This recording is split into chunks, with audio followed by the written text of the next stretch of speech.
যদি sound byte চান তাহলে এটা একটা বিষয়, আর যদি আমার কথাটা না না মানে আপনি তো ইশাক আপনি তো আক্রমণাত্মক কেন? আমি কেন আপনার থেকে সাউন্ড বাইট চাবো বলেন তো আমাকে?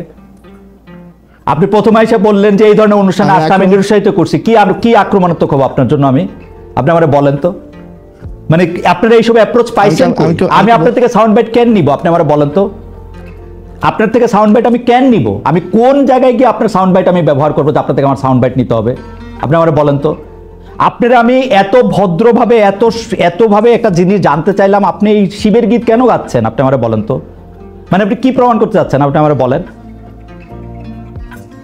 আপনি আমার প্রশ্নের উত্তর দেন দয়া করে, যে আপনি বলেন যে নারী, শ্রমিক, জাতিগত, ধর্মীয়, ভাষাগত, লৈঙ্গিক এবং এই ধরনের, মানে আমি জানি না, আপনি প্রশ্নটা জবাব দেন। আমি আপনার কন্টেন্ট অ্যানালাইসিস বা আপনি কি কন্টেন্ট অ্যানালাইসিস করছেন আপনি আমাকে জানায়েন, আমি এটা দেখব না পরে।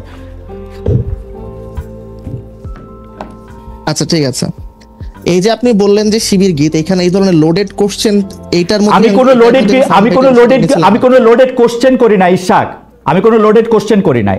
আমি আপনাকে কোশ্চেন করছি, কোশ্চেনের পরিপ্রেক্ষিতে আপনি যে কথা বলছেন সেই কথার প্রেক্ষিতে আমি বলছি যে আপনি ইররিলেভেন্ট ভাবে এই কথাটা এখন আপনি বলতেইছেন, আমি আপনার থেকে সাউন্ড বাইট চাচ্ছি। লোডেড কোশ্চেন আমি করলাম না, আপনি মন্তব্য করলেন। আমি কিন্তু যদি শব্দটা ব্যবহার করেছি, এবং যারা আপনি যদি শব্দটা আমি বলি ইশাক, যদি শব্দটা আপনি ব্যবহার করবেন যখন আপনি এটার মধ্যে আসবেন, পড়বেন, অভিজ্ঞতা হবে, তারপর আপনি বলবেন। আপনি আগে থেকে কেন বলবেন? আজের কাছে বলছেন ভাই আপনি রাজনৈতিক বিশ্লেষক মানুষ, আপনার একটা মত থাকতেই পারে, আমরা 2 পয়সা সাংবাদিক, আপনি বলেন আপনার যেটা বলতে ইচ্ছা করে আপনি বলেন। আপনি কিন্তু নিজে বলেছেন, এগেইন মানুষ জাজ করবে এখানে কি আক্রমণাত্মক না ঠিক আছে, প্রজেকশন করছে নিজে। আপনি বলেন মানুষ জাজ করবে, সেটা আমি জানি। আপনি বলেন মানুষ যে জাজ করবে এটা আমি জানি। আপনি বলেন যে মানুষের জাজমেন্টের জায়গা থেকে আপনি বলেন। আমি আবারও বলি, প্রশ্নটা বলি, এইটার মধ্যে বলা হয়েছে যে নির্বাচনী অঙ্গীকারের মধ্যে আপনার প্রশ্ন আমি বুঝেছি। হ্যাঁ, নির্বাচনী অঙ্গীকারের মধ্যে এটা তো ইট গোজ উইদাউট সেইং, প্রতিটা মানুষের সিভিল রাইটস আছে, হিউম্যান রাইটস, ইনএলিয়েনেবল হিউম্যান রাইটস আছে, যেটাকে কেউ ভায়োলেট করতে পারে না।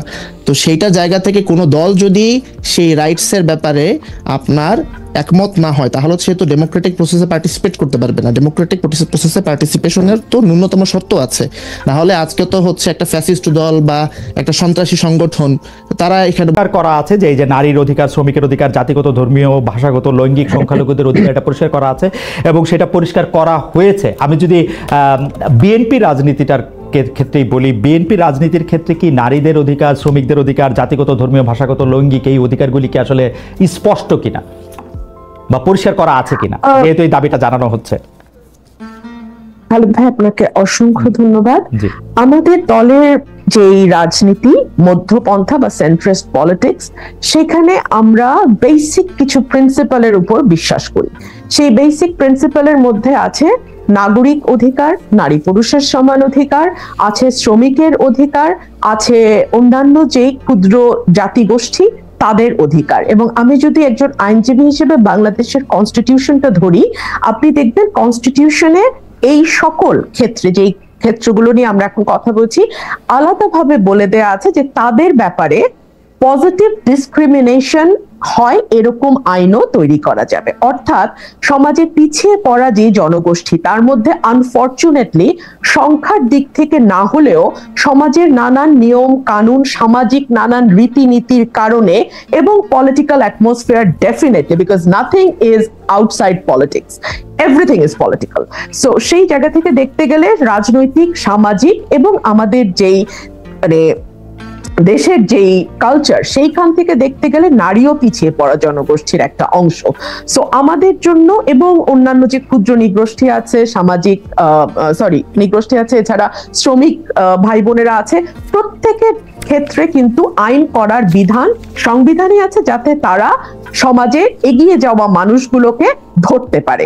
এখন আমাকে যদি আপনি প্রশ্ন করেন যে কোন কোন ক্ষেত্রে পিছিয়ে যাওয়াটা আমি একজন নারী হিসেবে একেবারে স্পষ্টভাবে দেখতে পাই, দেখুন খালেদ ভাই, এখানে কোনো তত্ত্বের প্রয়োজন নাই, কোনো ব্যাখ্যার প্রয়োজন নাই, কোনো ইন্টারপ্রিটেশনের ব্যাপার নাই, আপনি কি ভাবছেন আমি কি ভাবছি এই কুতর্কেরও প্রয়োজন নাই।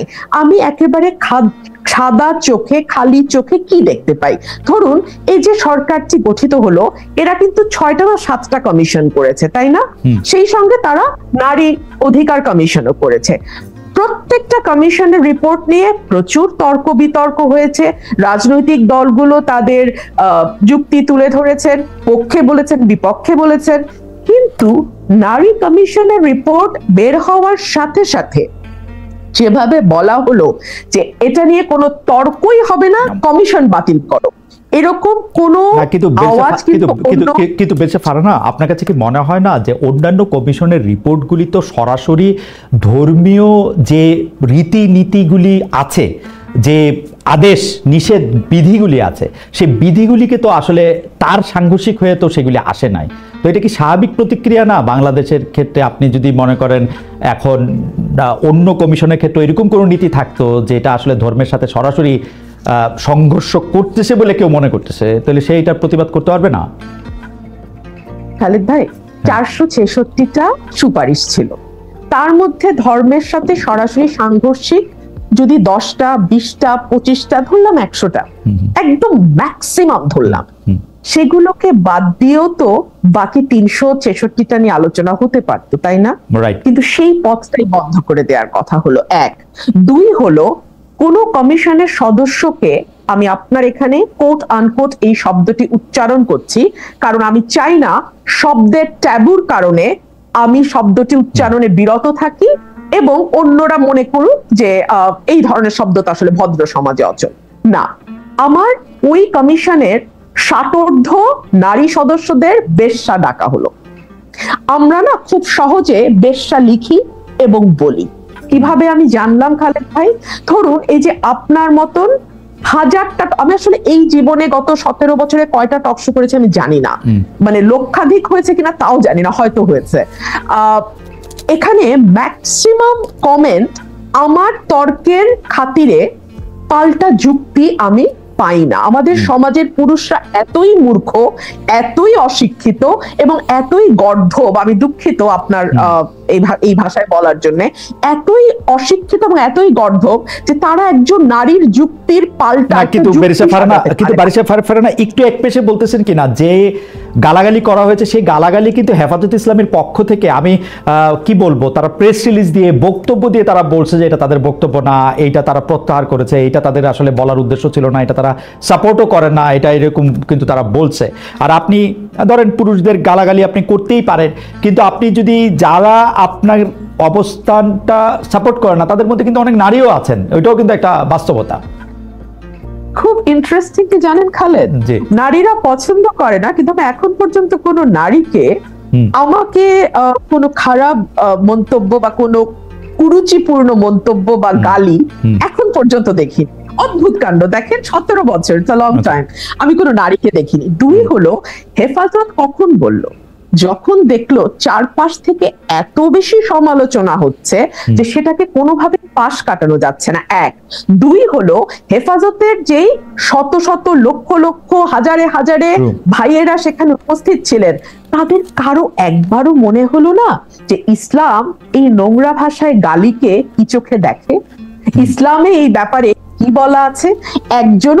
একজন ভাইও কি উঠে দাঁড়িয়ে প্রতিবাদ করে বলেছেন যে আমার ধর্ম এই ধরনের গালিগালাজ প্রশ্রয় দেয় না, অ্যালাউ করে না? কেউ তো বলেন নাই।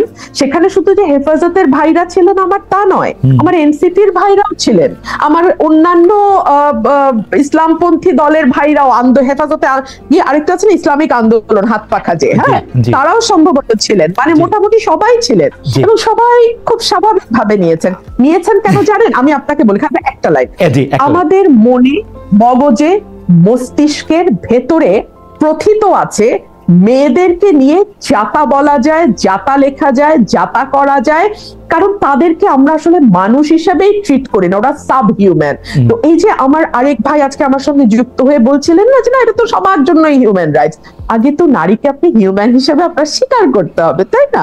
একটা সাব হিউম্যান, না না হিউম্যান রাইটসের কথা বলছেন। বেশা ফারহানা, আপনি যদি একটু বিএনপির চোখ দিয়ে আপনি এই অধিকারগুলির কথা একটু বলতেন, যে নারী, শ্রমিক, জাতিগত, ধর্মীয়, বিএনপি দল হিসাবে তার অঙ্গীকারটা এই জায়গা থেকে সে কেমন ভাবে দেখে প্র্যাকটিক্যালি, মানে যেহেতু আপনি আজকে অনেকগুলি বিষয় আপনি একটু বলেন তো, যে নারীর প্রতি আসলে বিএনপি আসলে কেমন, শ্রমিকের প্রতি কেমন, জাতিগত, ধর্মীয়, ভাষাগত, লৈঙ্গিক? কারণ আমরা সবসময় দেখেছি যে বিএনপি বা আওয়ামী লীগ তাদের তাদের তাদের রাজনৈতিক সীমাবদ্ধ দৃষ্টিভঙ্গি বা কায়েমি স্বার্থবাদিতার দৃষ্টিভঙ্গি থেকে আসলে এই ইস্যুগুলি ডিল করে, কিন্তু দোষ দেয় অন্যদের।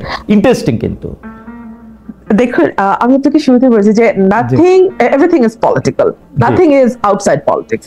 সো এই দৃষ্টিকোণ থেকে যদি আপনি দেখেন নারীর ব্যাপারে বিএনপি কি ধরনের মনোভাব পোষণ করে, আমি আমার নিজের ব্যক্তিগত অভিজ্ঞতা আপনার সাথে শেয়ার করি। ধরুন, আমার দল যখন 2018 সালে নির্বাচনে গেল, আমার যে কনস্টিটুয়েন্সি ব্রাহ্মণবাড়িয়ায়, সেই কনস্টিটুয়েন্সিতে আগের 7 বারের এমপি ছিলেন। সুতরাং সঙ্গত কারণে নমিনেশন চাওয়ার পরেও আমি নমিনেশন পাইনি, ওই ভদ্রলোক পেয়েছেন এবং উনি জিতেও এসছেন। সো বিএনপির ওই চয়েসটা হয়তো ঠিকই ছিল, কিন্তু সংরক্ষিত নারী আসনে বিএনপি কিন্তু আমাকে মনোনীত করেছে। আচ্ছা, আমাকে মনোনয়নের পেছনে কারণটা কি? সাধারণত আমরা দেখি সংরক্ষিত নারী আসনগুলোতে কোনো না কোনো, মানে দলের কোনো না কোনো নেতার স্ত্রী কিংবা তার কন্যা কিংবা তার বোন কিংবা তার ভালো বন্ধু, এরাই কেবলমাত্র সংরক্ষিত নারী আসনের মনোনয়ন পেয়ে থাকেন। আমার কিন্তু সেরকম কোনো ব্যাকিং এই দলটিতে নাই, একেবারেই নাই। সো আমার ইউএসপিটা কি ছিল? আমার ইউএসপি ছিল আমি ওরেটর, আমি কথা বলতে পারি, এবং ওই সময় বিএনপির প্রয়োজন ছিল পার্লামেন্টে এমন একজনকে পাঠানো যে কথা বলতে পারে, যে বিএনপির কথাগুলো মানুষের সামনে তুলে ধরতে পারবে। সো ওই দিক থেকে চিন্তা করলে আপনি দেখেন আমাকেও আমার ওই ইউএসপিটাকে ইউজ করেই সংসদে যেতে হয়েছে। আপনি যদি এটাকে আরো ব্রডার পার্সপেক্টিভে আমরা দেখি, ফর এক্সাম্পল জেনারেল নমিনেশনের ক্ষেত্রে, খালেদ ভাই, আমি এখন যদি আমার দলকে দোষ দেই যে কেন তারা নারীকে আরো বেশি নমিনেশন দিচ্ছে না, কেন 50% নারী যেই দেশে, সেই দেশে, বা 53% সেই দেশে কেন অন্তত 33% আসনে, ঠিক আছে, 33% আসনে আমরা সরাসরি নারী মনোনয়ন দেখছি না কেন জানেন? বিকজ দুটো কারণ। এক হচ্ছে আমরা সত্যিকার অর্থে জিতে আসার মতো সেরকম নারী ক্যান্ডিডেট অতগুলো নেই, আসলেই নেই খালেদ ভাই। এর জন্য কিন্তু শুধুমাত্র পলিটিক্যাল পার্টি দায়ী না, এই জন্য আমাদের সমাজ ব্যবস্থা দায়ী, আমাদের পারিবারিক ব্যবস্থা দায়ী, আমাদের রাষ্ট্র। না, আমি আপনার সাথে সম্পূর্ণ একমত। আপনি চমৎকার করে বলেছেন, কিন্তু পলিটিক্যাল পার্টিগুলির তো একভাবে লিড নেয়ার থাকে। এখন আমরা যত বেশি জামাত শিবিরের, এনসিপির বা আওয়ামী লীগের সমালোচনা করি এটা না করার ক্ষেত্রে, সেই সমালোচনাটা আসলে বিএনপির এগেইনস্টও আসলে করতে পারবো কিনা, বিএনপি মুখে যা বলে আসলে সেটা প্র্যাকটিক্যালি তা করে কিনা। খালেদ ভাই, আমি কিন্তু মনে করি যে ডিসক্রিমিনেশন যেটাকে বলা হয় শুধুমাত্র নারী হবার কারণে, আমরা যদি এভাবে let's put it in this way, just because তুমি নারী সো তুমি ওই জায়গায় যেতে পারবে না, না, বিএনপি এটা বিশ্বাস করে না। কেন আমি বলি আপনাকে, আমাদের প্রত্যেকটা আসনে কিন্তু জরিপ হয় খালেদ ভাই, একটা দুটা না, কয়েকটা জরিপ হয়, দলের কয়েকটা জরিপ হয়, এজেন্সিগুলোর জরিপ হয়, এই জরিপের রিপোর্ট কিন্তু দলের একেবারে টপ পর্যন্ত যায়। আমরা যদি কনস্টিটিউয়েন্সিতে, ইভেন ধরেন আমি আমার ব্যাপারে বলতে পারি, আমি কনস্টিটিউয়েন্সিতে কতদিন পর গেলাম, কয়টা মিটিং করলাম, কোন কোন ইউনিয়নে মিটিং করলাম, কোনটাতে লোক কেমন হলো, এগুলোরও কিন্তু দীর্ঘ ফিরিস্তি দলের কাছে আমি জানার আগে চলে যায়। তার মানে কোন নারী যদি সত্যি মানে সে মিন করে যে আমি ইলেকশন করব, আই মিন ইট, আমার কাম হোয়াট মে আমি কন্টেস্ট করব, দল কিন্তু তখন অটোমেটিক্যালি সেই নারীটার স্কোর যখন হাই হতে থাকে আপনার ওই জরিপগুলোতে, তখন দল তো ওই আসন চায়, দল তো আর কোনো আসন হারাইতে চায় না। সো তারা তখন বাধ্য হয় ওই নারীকে দিবেই, তারা দিতেই হবে। সো এটা আমার মনে হয় যে একটা ফেয়ার কম্পিটিশন পার্টিতে থাকে, মোটা দাগে খালেদ ভাই, মোটা দাগে। কিন্তু তার আগেই মেয়েরা, ওই জরিপেই মেয়েরা পিছিয়ে যায়, কারণ মেয়েদের অনেক আদার রেসপন্সিবিলিটি নিতে হয়, মেয়েদেরকে অনেক রকম মানে অনেক রকম ধাক্কার মুখে পড়তে হয়, যেটা একটা পুরুষকে পড়তে হয় না। বেশা ফারহানা, আমরা আবার আসবো আপনার কাছে। আমি একটু জনাব মোহাম্মদ ইশরাক আপনার কাছে যেতে চাই। আপনি আসলে যেহেতু রাজনীতির বিভিন্ন গতি প্রকৃতি বিশ্লেষণ করেন, গত কয়েকদিনে আপনার রাজনৈতিক বিশ্লেষণের মধ্যে আপনি জানেন সেগুলি নিয়ে পক্ষে বিপক্ষে নানা ধরনের আলোচনা হয়েছে, বিভিন্ন আমি আপনাকে একটু পড়ে শোনাচ্ছি। আপনি জগন্নাথ বিশ্ববিদ্যালয়ের বর্তমান সরকারের একজন উপদেষ্টা জনাব মাহফুজ আলমের গায়ে মাথায় বোতল ছুঁড়ে মারা নিয়ে আপনি বলেছেন, আমি আপনাকে কোট করছি, বোতল কে ছুঁড়ে মেরেছে তা তো মুখ্য না, কোনোদিনই মুখ্য ছিল না, মুখ্য হচ্ছে এটা নিয়ে যে রাজনীতি হবে সেটা জাসি দায়ী। অর্থাৎ আপনি বোধহয় জামাত শিবিরকে বলেছেন, এই কারণে যে আপনি পরিষ্কার করবেন সেটা, জাসি বোতল ছুঁড়ে মেরেছে, জাসি দায়ী কারণ জাসি সবাইকে শত্রুতে পরিণত করেছে, এমন কেউ আর অবশিষ্ট নাই যে জাসির পক্ষে কথা বলবে।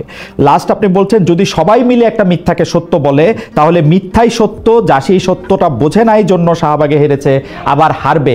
আপনি যদি একটু আমাদের ব্যাখ্যা করেন, জাসি বলতে আপনি নিশ্চয়ই জামাত শিবিরকে, আমার মনে হচ্ছে যে আপনি নিশ্চয়ই জামাত শিবিরকে বুঝিয়েছেন, আপনি এটা যদি একটু আমাদেরকে ব্যাখ্যা করেন। আর আমি একটু আপনার জন্য একটা ছোট্ট করে একটু বলি আমাদের দর্শকদের জন্য, যেই ছোট ছোট ক্লিপিংসগুলি দেখা যায়, আমি দর্শকদের অনুরোধ করব আপনারা দেখবেন যে এগুলি আমরা ঠিকানা থেকে আসলে এগুলি আমরা কখনো মানে একদম শর্টস যেগুলি এত সময় আছে, মানে জামায়াত এনসিপির সাথে নির্বাচন, মানে আমি বোঝার জন্য, যারা মোহাম্মদ ইশরাক বেয়াদবি নেবেন না, আপনি বোঝার জন্য আমি বলতেছি, মানে আপনি কেন এটা ভাবতেছেন যে জামায়াত আর এনসিপির সাথে জোট করবেই না বা জামায়াত আর বিএনপির সাথে জোট করবে, এটা কি শেষ কথা বলে দেওয়ার সময় এসছে কিনা? কারণ আমি দেখতে পাচ্ছি যে জামায়াত চেষ্টা করতেছে আসলে কারো না কারোর সাথে থাকার, মানে এটা আমার দেখা, কারো না কারোর সাথে থাকার চেষ্টা করছে। এখন যদি জামাত এনসিপি কে দ্বিতীয় বৃহত্তম দল হিসেবে স্বীকৃতি দিয়েই দেয়, এই স্বীকৃতিটা এনসিপির এখনো প্রাপ্য কিনা এটার তো কোনো মেজারমেন্ট আমাদের কাছে নাই। কিন্তু যদি সেটা না হয়, যদি আপনার জামাত দ্বিতীয় বৃহত্তম দল হয়, তাহলে তো আমাদেরকে এটা মাথায় রাখতে হবে, রাজনীতিতে প্রধান দুইটা দলের মধ্যে কখনো কোনো জোট হয় না। জোট হয় হচ্ছে আপনার 1 আর 3, 2 আর 3 বা 2 আর 4। সো এইরকম কোথায় হয়েছে? এনসিপির সাথে যদি জামাত যদি কোনো কংক্রিট কোনো ডায়ালগে আসতো, তাহলে নিশ্চয়ই জামাত এই ধরনের ব্যাশিং এর সম্মুখীন হতো না, এরকম বিরোধিতার মধ্যে পড়তো না। তারা যেটা করেছে, এটা এই ধরনের বাজে পলিটিক্স কেউ করে না। আপনি নিজের দলের লোক দিয়ে অন্য আর একটা দল গঠন করে দিচ্ছেন, এই পলিটিক্স শুধুমাত্র জামাত ইসলামের দ্বারাই সম্ভব। কিন্তু আওয়ামী লীগ আমাদেরকে দেখাইছে না যে একটা হাসি খুশি বিরোধী দল রাখা সম্ভব, জাতীয় পার্টি। আচ্ছা, আর জামাত ইসলামী তো সেই হাসি খুশি, জামাত ইসলামী তো বিএনপি সেই হাসি খুশি বিরোধী দলটাও হইতে পারে, মানে সেই সম্ভাবনা তো আমি দেখতে পাচ্ছি আসলে। মানে আমি যদি প্রশ্নের খাতিরে আপনাকে জানতে চাই আর কি, আমার মনে হয় না যে আপনার দেখেন, এটা তখনই হতো যখন বাংলাদেশে আমরা যদি ধরে নেই যে বাংলাদেশে যে দলের কার্যক্রম, আওয়ামী লীগের কার্যক্রম নিষিদ্ধ করা হয়েছে, ছাত্রলীগকে ব্যান করা হয়েছে, এই দলটা যদি এখনো ফ্যাক্টর থাকে, তখন আপনি একটা গৃহপালিত বিরোধী দল রাখতে পারেন। কিন্তু আমি মনে করি আওয়ামী লীগ থেকে ম্যাস মাইগ্রেশন হবে। এখানে খুব একটা ইন্টারেস্টিং ঘটনা ঘটেছে বাংলাদেশের এবং গ্লোবাল হিউম্যান রাইটস এর ইয়েতে, এটা আমাদের একটা রিমার্কেবল অ্যাচিভমেন্ট। এটা দেখেন, আমরা কিন্তু কোনো ইন্ডিভিজুয়ালের এগেইনস্টে রিভেঞ্জ নিচ্ছি না, কোনো ইন্ডিভিজুয়ালকে পলিটিক্স থেকে ব্লকও করছি না। আমরা ফ্যাসিস্ট পার্টিকে আমরা টার্গেট করেছি। এখানে যারা হিটারটো ফ্যাসিস্ট ছিল এবং যারা এই দলের সাথে নানানভাবে নানান কারণে যুক্ত ছিল, ব্যক্তিগত কারণ থাকতে পারে, আপনার প্রলোভন থাকতে পারে, কোর্শন থাকতে পারে, তারা কিন্তু পলিটিক্সে রিহেবিলিটেট হবে। সো আমি মনে করি এটা ম্যাস মাইগ্রেশন হবে, তারা অন্যান্য দলে চলে যাবে। অন্যান্য দলে যাওয়ার পর সেখানে তার সুযোগ আমি মনে করি নাই। এখন যদি আওয়ামী লীগ কোনোভাবে কামব্যাক করে, তখন সে ইকুয়েশন, আওয়ামী লীগের কামব্যাকটা আমি দেখতে পাচ্ছি না, সুতরাং ওইটা আলোচনা বাইরে থাক। কিন্তু আপনি আমাকে একটু যদি ছোট্ট করে একটু বলেন যে আপনি বিএনপি জামায়াত এনসিপির কথা বলতেছিলেন, আপনি বলতেছিলেন 1 নাম্বার বা 2 নাম্বার দল। যদি আমি বিএনপিকে প্রথম সবচেয়ে বেশি জনপ্রিয় রাজনৈতিক দল বলি এককভাবে, দ্বিতীয় যদি জামায়াতকে বলি, প্রথম আর দ্বিতীয়ের মধ্যে তফাৎ কতটুকু, বা দ্বিতীয় যদি আপনি এনসিপিকে বলতে চান, তাদের প্রথম দ্বিতীয় তৃতীয়ের মধ্যে থেকে আসলে তফাৎটা কত? মানে তারা কি খুব কাছাকাছি প্রতিপক্ষ, BNP Jamaat NCP? Not necessarily. আপনার বিএনপি খুবই ম্যাচিউর একটা পলিটিক্যাল পার্টি, তারা রাষ্ট্র ক্ষমতায় বহুবার থেকেছে। দেখেন, বাই দ্য ওয়ে, আমি যখন বিএনপি কে ম্যাচিউর পলিটিক্যাল পার্টি বলছি এবং রাষ্ট্র ক্ষমতায় বহুবার তারা ছিল এটা বলছি, এর মানে কিন্তু আমি এটা বোঝাতে চাচ্ছি না যে বিএনপি অনেক ভালো কাজ করছে। রুট লেভেলে, গ্রাসরুট লেভেলে বিএনপির ব্যাপারে অনেকের অনেক গ্রিভেন্সেস আছে এবং এটা বাংলাদেশের political reality. I don't think যে বিএনপির এটা কোনো মানে এটা এড়ানোরও কোনো উপায় আছে। বাট আপনার রাষ্ট্র ক্ষমতায় যাওয়ার ক্ষেত্রে বা এই যে 5ই আগস্টের পর থেকে যে পলিটিক্স, এটা বিএনপির মতন এত ম্যাচিউরলি আর কেউ হ্যান্ডেল করতে পারে নাই। বিএনপি খুবই ওপেন মাইন্ডেড থেকেছে, যে কারোর সাথে সময়ে সময়ে সে পার্টনার চেঞ্জ করার দিকেও উইলিংনেস দেখিয়েছে, রেটরিকে সে ফ্লেক্সিবিলিটি রেখেছে। কিন্তু জামাতের ক্ষেত্রে যে আপনার মানে ইউনিক যে বিষয়টা, এবং এটা ইন এ নেগেটিভ সেন্স আমি বলবো, সেটা হচ্ছে জামাত এক্সট্রিমলি রিজিড। এবং আমি মনে করি যে ডক্ট্রিনাল একটা ব্যাপার, কারণ যদি ডক্ট্রিনাল ব্যাপার হতো তাহলে ধরেন 1940s জামাতের যে ডক্ট্রিন, সেই ডক্ট্রিন দিয়ে তো 2025 সালে জামাতের কার্যক্রম ব্যাখ্যা করা সম্ভব না। একসময় তো জামাতে আপনার আইনজীবী হওয়াই নিষিদ্ধ ছিল, হ্যাঁ, স্কুল কলেজে পড়াশোনা, তারপর শিক্ষকতা, এগুলো জামাতে আপনার ডক্ট্রিনে নিষিদ্ধ ছিল। বাট সেখান থেকে কিন্তু তারা আপগ্রেড করেছে। কিন্তু তাদের মধ্যে একটা লিডারশিপ, আমি দেখি যে একটা ক্যারিসমেটিক একটা লিডারশিপের অভাব আছে। সো এখানে তারা কোয়ালিশন বিল্ড করতে পারছে না। প্রধান বিরোধী দল যে হবে, আপনার ধরেন, আমি কি একটা মিনিট আপনাকে চেয়ে নিতে পারি? জি প্লিজ প্লিজ। আপনার ধরেন হাসিনা তো স্বৈরাচার ছিল, ইভেন হাসিনাও কিন্তু সে একা স্বৈরাচার না। পৃথিবীর কোনো স্বৈরাচারী একা থাকে না, তার কিছু একটা সিলেক্টরেট থাকে, তার কিছু হেঞ্চম্যান থাকে। সো তারও একটা জোট ছিল। আমি যেটা বলতে চাচ্ছি, দেখেন বিএনপির ইনফর্মাল ফর্মাল একটা জোট আছে, জামাতের সেই জোটটা কি? এবং ধরেন জামাতের পক্ষে কথা শুধু জামাত বলে। আগে তো ধরেন শাহ আব্দুল হান্নানের মতন সিভিল সোসাইটির একজন দুইজন ছিলেন, এখন সেই শাহ আব্দুল হান্নানটাও জামাতের নেই। সো জামাতের যে প্রবলেমটা, সে কোনো কোয়ালিশন করতে পারছে না, সে কোনো কোয়ালিশন পার্টনার খুঁজে পাচ্ছে না, এই জন্য সে নিজেকে সবখান থেকে এলিয়েনেটেড ফিল করছে। এটা যতটা না ফিল, আমি বলবো তার চেয়ে বেশি এটা হচ্ছে তার নিজস্ব মিটিং, সে নিজেই এটা করেছে। ওকে, আমি একটু প্রশ্নটা করে রাখি। আপনি জামাতকে বলছেন জামাতের মধ্যে আপনি অনেক রিজিডিটি দেখেন, কিন্তু আমি জামাতের মধ্যে সবচেয়ে ফ্লেক্সিবিলিটি দেখি। কারণ জামাতের নেতাদের সঙ্গে যখন কথা বলি, তারা পাবলিক মিটিংয়েও এটা বলেন, এবং আমাদের সাথে সাক্ষাৎকার দেওয়ার সময়, ইন্টারভিউ দেওয়ার সময় তারা বলেনি যে জামায়াতে ইসলামী বিভিন্ন সময় বিভিন্ন রাজনৈতিক দলের সাথে বিভিন্ন ধরনের জোট করেছে, একসঙ্গে পথে হেঁটেছে। এবং রাজনৈতিক দলগুলো জামাত যখন সঙ্গে থাকে তখন তাকে জঙ্গি বলে, যখন সঙ্গে থাকে তখন সঙ্গী বলে, সঙ্গে না থাকলে তখন জঙ্গি বলে। এটা তারা গর্ব নিয়ে বলে। তার মানে তারা বিভিন্ন সময় বিভিন্ন জায়গায় তো গিয়েছে, আজকে আওয়ামী লীগের সঙ্গে, কালকে বিএনপির সঙ্গে, পরশু এনসিপির সঙ্গে, তরশু হেফাজতের সঙ্গে, চতুর্থ দিন চরমনায়ের সঙ্গে, যাদের সাথে কোনো রাজনৈতিক আদর্শে তাদের কোনো মিল নাই, তারপরে তারা যাইতে চায়। সেজন্য আমি তাদের মধ্যে ফ্লেক্সিবিলিটি দেখি। আপনি নিশ্চয়ই বলবেন, আমরা একটু ব্যারিস্টার ফারহানার কাছ থেকে, জি আপনি কি কিছু বলতে চাচ্ছেন? নিশ্চয় বলেন। আমি কি এক লাইন এবং একটা প্রশ্নের মাধ্যমে এর উত্তর দেব? জি বলেন। আল্লাহর দুনিয়া সবার কাছে মারা খাওয়া কি পলিটিক্যাল ম্যাচুরিটি? আমি আপনার কথা বুঝতে পারি না। আপনি কি একটু সত্যিকারের বাংলা ভাষায় একটু কথা বলতে পারেন? আমি জানি না মানে আপনি মানে একটু চেষ্টা করবেন কিনা যে এটা যাতে আরো এটা দিচ্ছে আপনার কাছ থেকে। জি আপনি কি কিছু বলতে চাচ্ছেন? নিশ্চয় বলেন। আমি কি এক লাইন এবং একটা প্রশ্নের মাধ্যমে এর উত্তর দেব? জি বলেন। আল্লাহর দুনিয়া সবার কাছে মারা খাওয়া কি পলিটিক্যাল ম্যাচুরিটি? আমি আপনার কথা বুঝতে পারি না। আপনি কি একটু সত্যিকারের বাংলা ভাষায় একটু কথা বলতে পারেন? আমি জানি না মানে আপনি মানে একটু চেষ্টা করবেন কিনা যে এটা যাতে আরো এটা দিচ্ছে। এটা একটা ফ্যামিলি প্রোগ্রাম, এবং এই প্রোগ্রামের মধ্যে মানে আমার কাছে এগুলি কুলনেস লাগে না আর কি। আমি মারা খাওয়া বলেছি, আমার মনে হয় না যেটা, আমি জানি না, আমি এটা মানে জানি না, আপনি যেটা মানে যেটা বোঝা যায়। আপনি যদি সবার কাছে বিটেন আপ হন, মানে আপনি যদি সবার কাছে হেরে যান, হ্যাঁ, তো মারা খাওয়া, তো হ্যাঁ, এটা মানে মারা খাওয়া, এটা কেন? ওকে, আমি জানি না, ঠিক আছে। আমার মনে হয় যে আপনাকে আসলে আপনার দর্শকরা বা ওরা নিশ্চয়ই আপনাকে বুঝতে পারছেন আপনি কি বলছেন, আমি বুঝি আর না বুঝি। আপনার কাছে আসবো আবার আমি। বেশি ফারহানা, আমি দর্শকদের কাছে জানতে চেয়েছিলাম আপনার কাছে প্রশ্ন করার আগে যে জাতীয় সঙ্গীত, জাতীয় পতাকা, 71-এর স্বাধীনতার পক্ষে কথা বললে জীবন চলে যায় বলেছেন বিএনপি নেতা রুহুল কবির রিজভী।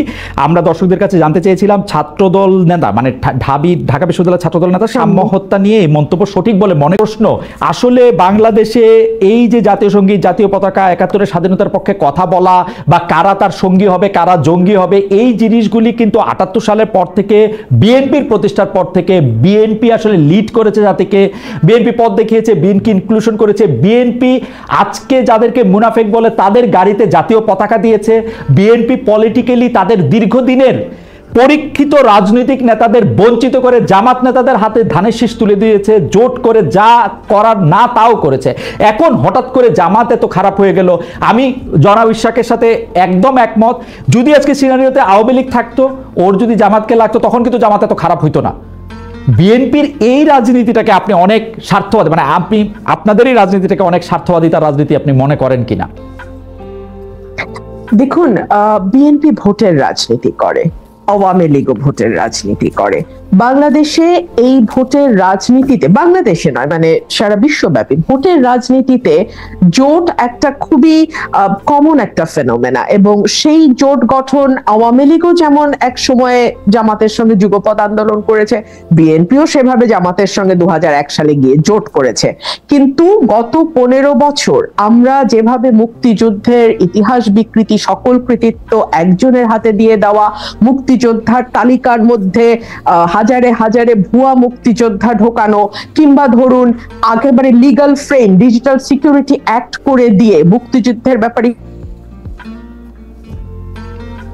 কি বলারও করা হয়েছে। বিএনপি কিন্তু 3 বার রাষ্ট্র পরিচালনার দায়িত্বে ছিল অতীতে, কিন্তু কখনো কিন্তু আমরা তেমনটি ঘটতে দেখি নাই। হ্যাঁ, আমি অস্বীকার করবার কোনো উপায় নাই, বিএনপি জামাতের সঙ্গে জোটের রাজনীতি করেছে, বিএনপি নিজামী গাড়িতে পতাকা তুলে দিয়েছে, মন্ত্রিত্ব দিয়েছে, এগুলো অস্বীকার করবার কিছু নেই, এগুলো ইতিহাস, এগুলো আমরা সকলেই জানি।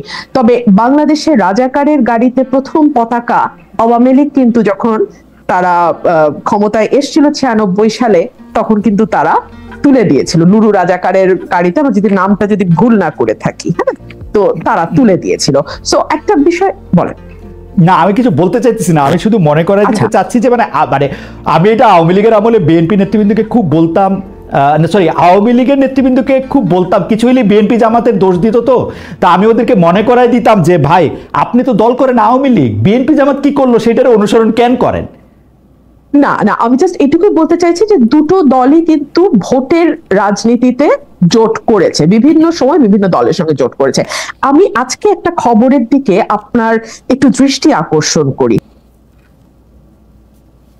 বাংলা আত্তরের ইতিহাস পরিবর্তনের উদ্যোগ ইউনূস সরকারের, isn't it a very alarming news? এবং সেই নিউজটার ভেতরে যখন আপনি ঢুকবেন, আপনি দেখবেন সেখানে বলা হচ্ছে জামাতে ইসলামী আরো দুটো দল, হ্যাঁ, এই দুটো দল ইসলামপন্থী, তাদের ব্যাপারে 71-এর এই দল 3টার নাম বাদ দিতে হবে ইতিহাস থেকে।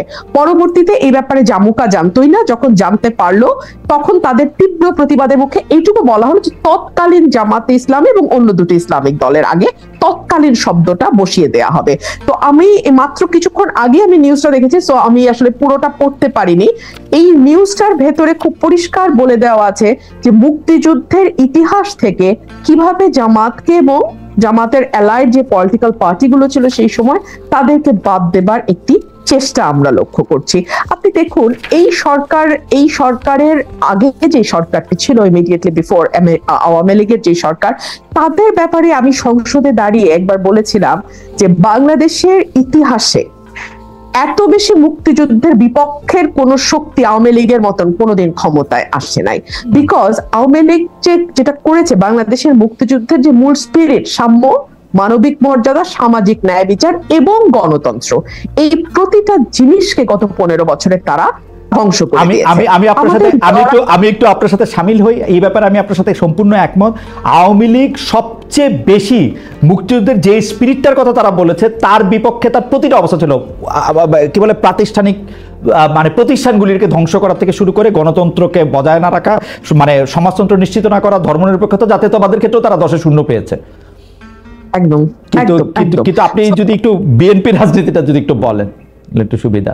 দেখুন, বিএনপির হাত ধরে কিন্তু এই যে 4র্থ সংশোধনী, যেটা বাংলাদেশের সংবিধানের মূল স্পিরিটটাকে নষ্ট করে দেয়, একদলীয় শাসন ব্যবস্থার দিকে নিয়ে যায়, আজীবন রাষ্ট্রপতি ঘোষণা করার দিকে নিয়ে যায়, সেই জায়গা থেকে বাংলাদেশকে মুক্ত কিন্তু বিএনপি করেছে। বাংলাদেশের সংসদীয় গণতন্ত্র সেটাও বিএনপির হাত ধরে এসছে। আমি একবারও বলছি না যে বিএনপির শাসন আমলে বাংলাদেশ বেহেশত ছিল, বাট তারপরেও তো রাজনীতির আলোচনা তুলনামূলকের ভিত্তিতেই হয় সব সময়। সো অন্য যে পলিটিক্যাল পার্টিগুলো ক্ষমতায় ছিল তার চেয়ে বিএনপির পারফরমেন্সের দিক থেকে যদি আপনি হিসাব করেন, কোনো দল পারফেক্ট না, কিন্তু তারপরেও যদি আপনি তুলনামূলক একটি চিত্র করেন, তাহলে বিএনপির সঙ্গে আমি খুবই বিনীতভাবে বলি অন্য কোনো রাজনৈতিক দলের কোনো তুলনাই হয় না। আপনি দেখুন, বিএনপি 31 দফা দেওয়ার আগে ভিশন 2030 দিয়েছিল, সেটা দিয়েছিল 2016 সালে দেশনেত্রী বেগম খালেদা জিয়া। খুব ইন্টারেস্টিং, বিএনপি অনেকগুলি সংস্কার প্রস্তাব করেছে, 31 দফা খুব ভালো, কিন্তু যেই বিএনপি বুঝতে পেরেছে তারা ক্ষমতার খুব কাছাকাছি এসছে, এসছে তখন সকল ধরনের সংস্কারের বিপক্ষে তারা একটা দাঁড়িয়ে গেছে, কারণ তারা বুঝতে পারতেছে যে তাদেরকে আওয়ামী লীগের মতো করেই দেশ শাসন করতে হবে। তাদেরকে আরেকজন মানে মানে আমি কি বলবো, মানে শেখ হাসিনাকে আদর্শ মেনেই প্রধানমন্ত্রী হইতে হবে। একদম না খালেদ ভাই, আমি আপনাকে খুবই বিনীতভাবে আমি আপনার সঙ্গে ডিফার করছি। আপনি একটু সময় দেন, আমি বলি কেন ডিফার করছি। আচ্ছা, বিএনপি এটা বলেছে যে যেই সংস্কারগুলো মূল, যেমন প্রধানমন্ত্রী, রাষ্ট্রপতি, মন্ত্রী পরিষদের মধ্যে ক্ষমতার ভারসাম্য, এক ব্যক্তি পরপর দুইবারের বেশি প্রধানমন্ত্রী হতে না পারা, সংসদে আপার হাউস লোয়ার হাউসের প্রভিশন আনা, আর্টিকেল 70 সংশোধন করা, এই প্রতিটাই কিন্তু সাংবিধানিক সংস্কার। এবং সাংবিধানিক সংস্কার আর্টিকেল 142 অনুযায়ী একটা নির্বাচিত সংসদ ছাড়া, যেই সংসদে 2/3 মেজরিটির ভোট লাগবে, মানে 2/3 সংসদ সদস্যের ভোট লাগবে সংবিধানে কোনো পরিবর্তন বা সংস্কার আনতে। সো বিএনপি বলেছে যে যদি আগামীতে বিএনপি বা যেই দলের রাষ্ট্র ক্ষমতায় যায়, সংবিধান সংস্কার করার জন্য 2/3 মেজরিটি দরকার, তো সেই 2/3 মেজরিটি যদি তারা পায় তাহলে ডেফিনেটলি তারা এই সংস্কারগুলো করবে। বাট যে জায়গাটাতে আমি বলছিলাম যে 2016 সালে কিন্তু বিএনপি একটু যদি শেষ করেন, বেঁচে পারে না, যদি একটু শেষ করেন, তবে বিএনপির এই বক্তব্য আমার কাছে বিশ্বাস করার কোনো কারণ নাই। কারণ হচ্ছে যে বিএনপি বলছিল যে বিচার বিভাগকে আলাদা করবে, সেটা ব্যারিস্টার সৈয়দ ইশতিয়াক আহমেদের সময় আপনার 2001 সালে আপনি মনে থাকবেন, তিনি আলাদা করতে চেয়েছিলেন, বিএনপি বলেছিল যে ক্ষমতা এসে করবে, 5 বছর কিন্তু করে নাই। আর এখন তো ওই সময় তো করবে বলে করে নাই, এখন করবে না বলতেছে, এখন কি আর করবে জীবনে? খালেদ ভাই, আমি শুধু বলবো যে সময়ই এই কথাগুলোর উত্তর দেবে। বিচার বিভাগ স্বাধীন করবে না, এটা কি বিএনপি একবারও বলেছে? স্বাধীন বিচার বিভাগ করবে বলছিল, তারপরেও করে নাই। এটা তো সংস্কার তো করবে না, মানে দুইবারে বেশি প্রধানমন্ত্রী থাকতে পারবে না, এটা করবে না বলছে বিএনপি, তাইলে কি আর করবে? ওইটা করবে বলছিল না, বেঁচে পারেন। আমি আপনাকে বলি, বিচার বিভাগ আলাদা করার ব্যাপারে সকল প্রস্তুতি ব্যারিস্টার সৈয়দ ইশতিয়াক আহমেদ আইন উপদেষ্টা হিসেবে নিয়ে রেখেছিলেন 2001 সালে। তখন এটি করতে চেয়েছিলেন, বিএনপির পক্ষ থেকে বলা হয়েছিল আমরা আসি, আমরা এটি করব। তারপরে 2001 থেকে 2006 সাল পর্যন্ত বিএনপি ক্ষমতায় ছিল, বিচার বিভাগ আলাদা হতে সময় লেগেছে আরেকটি তত্ত্বাবধায়ক সরকার আসা। তো সেটি তো তারা বলছিল যে তারা করবে, তাও 5 বছরে করে নাই। এই ক্ষেত্রে তারা বলতেছে যে দুইবারের বেশি প্রধানমন্ত্রী না থাকার যে অপশন, সেটা তারা কোনোদিন মানবে না। তো যেটা মানবে না, এটাকে আর কোনোদিন করবে না? এটা করবে না। কেন করবে না আমি সেটা আপনাকে বলি। বলেছে বিএনপি এটুকু বলেছে যে পরপর দুবারের বেশি, মানে 3rd টার্মে সে প্রধানমন্ত্রী হতে পারবে না, এটা বলেছে। আচ্ছা, আপনি আমাকে দেখান তো ওয়েস্টমিনিস্টার ডেমোক্রেসি যে দেশগুলো আছে, হ্যাঁ, সেখানে কি একটা দল তারা আগে থেকে বলে যে না, পরপর দুবারের বেশি আমরা একজনকে প্রধানমন্ত্রী করব না, বা আমরা পরপর 3 বারের বেশি একজনকে করব না, বা একবারের বেশি একজনকে করব না? এটা তো দলের নিজস্ব সিদ্ধান্ত যে তারা কাকে প্রধানমন্ত্রী করবে, কাকে প্রধানমন্ত্রী করবে না। এই স্বাধীনতাটুকুকে আমরা দলকে দিব না? হ্যাঁ, দিব। বেঁচে পারে না, বেঁচে পারে না। আমি আপনার কাছে আবার আসবো, জনাব ইশাককে একটু শুনে আসি। শুধু আমি একটু এটা বলে রাখি, দলের কোনো সিদ্ধান্ত নেওয়ার ক্ষমতা নাই দলের টপকে চেঞ্জ করার। আমরা গত 40 বছরে তাই দেখছি। ওয়েস্টমিনিস্টারের উদাহরণ আপনি দিলেন, ওয়েস্টমিনিস্টার ডেমোক্রেসি বাংলাদেশে আইসা ওই যে, মানে আমি কি বলবো, পথিক তুমি পথ হারাই আছো, আমরা নামে